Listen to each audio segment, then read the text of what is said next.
आकाशवाणी गोरखपुर से प्रादेशिक समाचार।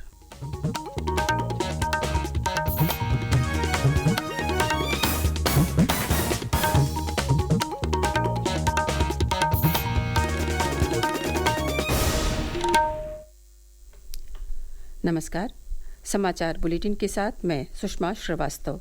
पहले मुख्य समाचार। राष्ट्रपति द्रौपदी मुर्मू आज अयोध्या के श्री राम जन्मभूमि मंदिर में करेंगी रामलला के दर्शन। हनुमानगढ़ी में दर्शन के साथ सरयू आरती में भी होंगी शामिल। चौथे चरण में प्रदेश की 13 लोकसभा सीटों पर 130 प्रत्याशी होंगे आमने सामने। 13 मई को होगा मतदान। लोकसभा चुनाव के 5वें और छठे चरण के लिए प्रदेश की कुल 28 सीटों पर नामांकन का सिलसिला जारी। 5वें चरण के लिए 3 मई और छठे चरण के लिए 6 मई तक दाखिल होंगे नामांकन। और प्रदेश के कई इलाकों को आज मिलेगी भीषण गर्मी और लू से राहत।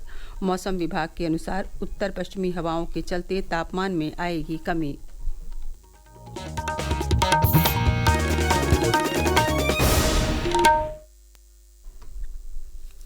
और अब समाचार विस्तार से।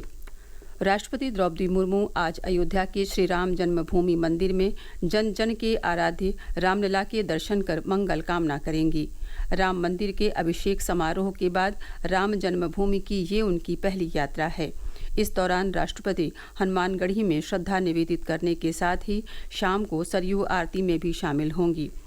राष्ट्रपति के प्रस्तावित दर्शन पूजन कार्यक्रम को लेकर पुलिस प्रशासन अलर्ट पर है। राष्ट्रपति की सुरक्षा को लेकर पुख्ता इंतजाम किए जा रहे हैं।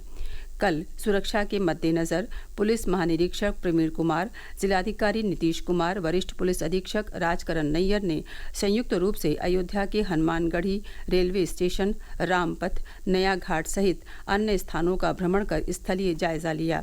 निरीक्षण के दौरान अधिकारियों ने सुरक्षा व्यवस्था को देखा।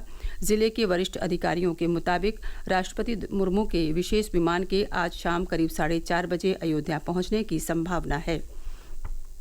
राष्ट्रपति के कार्यक्रम को लेकर लखनऊ अयोध्या गोरखपुर राष्ट्रीय राजमार्ग और अयोध्या हवाई अड्डे को रामपथ से जोड़ने वाले मार्ग पर ट्रैफिक डायवर्जन किया जाएगा। मंदिर में सामान्य भक्त पूर्व की भांति ही दर्शन करते रहेंगे। प्रदेश में लोकसभा चुनाव के चौथे चरण की 13 सीटों पर 130 प्रत्याशी चुनावी मैदान में हैं। इस चरण में 8 प्रत्याशियों ने नाम वापस ले लिए हैं। नामांकन पत्रों की जांच में कुल 138 प्रत्याशियों के नामांकन पत्र वैध पाए गए और 82 प्रत्याशियों के नामांकन पत्र खारिज हो गए थे। नामांकन वापस लेने वालों में कन्नौज से स्वामी प्रसाद मौर्य की राष्ट्रीय शोषित समाज पार्टी के प्रत्याशी रामबख्श सिंह भी शामिल हैं। यहां से सपा अध्यक्ष अखिलेश यादव खुद चुनावी मैदान में हैं। वहीं ददरौल विधानसभा उपचुनाव के लिए 10 प्रत्याशी मैदान में हैं। मुख्य निर्वाचन अधिकारी नवदीप रेणवा ने बताया कि 13 लोकसभा सीटों और ददरौल विधानसभा उपचुनाव के लिए कुल 220 प्रत्याशियों ने नामांकन पत्र दाखिल किए थे। चौथे चरण में प्रदेश में शाहजहांपुर, खीरी, धौरहरा, सीतापुर, हरदोई, मिश्रिख, उन्नाव, फर्रुखाबाद, इटावा, कन्नौज, कानपुर, अकबरपुर और बहराइच लोकसभा सीटों पर 13 मई को मतदान होना है। प्रदेश में लोकसभा चुनाव प्रचार अभियान जोर शोर से चल रहा है। विभिन्न राजनीतिक दलों के नेता, स्टार प्रचारक और प्रत्याशी लोकसभा क्षेत्रों में लोगों से जनसभा, रोड शो के माध्यम से अपनी पार्टी के पक्ष में मतदान करने की अपील कर रहे हैं। इसी क्रम में मैनपुरी लोकसभा सीट से सपा प्रत्याशी डिम्पल यादव ने कल मैनपुरी में एक चुनावी जनसभा को संबोधित किया। इस जनसभा में सपा के राष्ट्रीय महासचिव शिवपाल यादव भी मौजूद रहे। डिम्पल यादव ने कहा कि भारतीय जनता पार्टी संविधान और लोकतंत्र को खत्म करना चाहती है। उन्होंने लोगों से लोकतंत्र की रक्षा के लिए सपा के पक्ष में मतदान करने की अपील की। वहीं शिवपाल यादव ने डिम्पल यादव को भारी मतों से जिताने की अपील की। बलरामपुर में भाजपा के वरिष्ठ नेता और उप मुख्यमंत्री ब्रजेश पाठक ने कल तुलसीपुर और उतरौला विधानसभा में बूथ अध्यक्ष सम्मेलन को संबोधित किया। उन्होंने कहा कि अब तक हुए चुनाव में भाजपा को अपार जन समर्थन मिल गया है। उन्होंने कहा कि भाजपा की सरकार बनने पर क्षेत्र में स्वास्थ्य, शिक्षा एवं रोजगार के क्षेत्र में तेजी से विकास होगा। लोकसभा चुनाव में जमकर राजनीतिक प्रचार के साथ ही आदर्श आचार संहिता के उल्लंघन के मामले भी सामने आ रहे हैं और कार्रवाई भी हो रही है। उत्तर प्रदेश के फर्रुखाबाद जिले में कल आचार संहिता उल्लंघन के आरोप में पूर्व विदेश मंत्री सलमान खुर्शीद और उनकी भतीजी मारिया आलम के खिलाफ एफआईआर दर्ज की गई। ये कार्रवाई तब की गई जब जिला प्रशासन ने दिन में फर्रुखाबाद की रैली में मारिया के भाषण का स्वतः संज्ञान लिया, जिसमें सलमान खुर्शीद भी मौजूद थे। 2 दिन पहले ही सीतापुर जिले में बहुजन समाज पार्टी के संयोजक आकाश आनंद और 4 अन्य के खिलाफ भी आदर्श आचार संहिता के उल्लंघन का मामला दर्ज किया गया था। प्रादेशिक समाचार आप आकाशवाणी गोरखपुर से सुन रहे हैं। ये समाचार बुलेटिन हमारे YouTube channel AIR news Gorakhpur और एक्स हैंडल AIR न्यूज़_GKP पर भी उपलब्ध है। प्रदेश में लोकसभा चुनाव के 5वें चरण की 14 सीटों पर होने वाले चुनाव को लेकर नामांकन का सिलसिला जारी है। हमीरपुर जिले में कल बसपा प्रत्याशी निर्दोष कुमार दीक्षित, शक्ति चेतना पार्टी प्रत्याशी अनुपम और निर्दलीय प्रत्याशी संतोष कुमार ने अपना नामांकन पत्र दाखिल किया। फैजाबाद लोकसभा क्षेत्र से इंडिया गठबंधन के सपा प्रत्याशी अवधेश प्रसाद ने कल ई-रिक्शा से कलेक्ट्रेट पहुंचकर नामांकन दाखिल किया। इस दौरान उनके साथ कांग्रेस के पूर्व प्रदेश अध्यक्ष डॉक्टर निर्मल खत्री मौजूद रहे। इस मौके पर अवधेश प्रसाद ने कहा कि चुनाव में संविधान और लोकतंत्र बचाने की चर्चा है। इस सीट से बसपा प्रत्याशी सच्चिदानंद पांडे ने भी नामांकन दाखिल किया। इस दौरान बसपा प्रदेश अध्यक्ष विश्वनाथ पाल मौजूद रहे। इस चरण की लोकसभा सीटों पर नामांकन की अंतिम तारीख 3 मई है और 6 मई तक प्रत्याशी अपना नाम वापस ले सकेंगे। इस चरण के लिए 20 मई को मतदान होगा। लोकसभा चुनाव के 6ठे चरण के लिए प्रदेश की 14 सीटों पर नामांकन प्रक्रिया जारी है। इसी क्रम में जालौन में बसपा प्रत्याशी सुरेश चंद्र गौतम ने कल निर्वाचन अधिकारी के समक्ष नामांकन पत्र दाखिल किया। वहीं अंबेडकर नगर से सपा प्रत्याशी लालजी वर्मा ने अपना नामांकन दाखिल किया। नामांकन के बाद लालजी वर्मा ने एक जनसभा को भी संबोधित किया।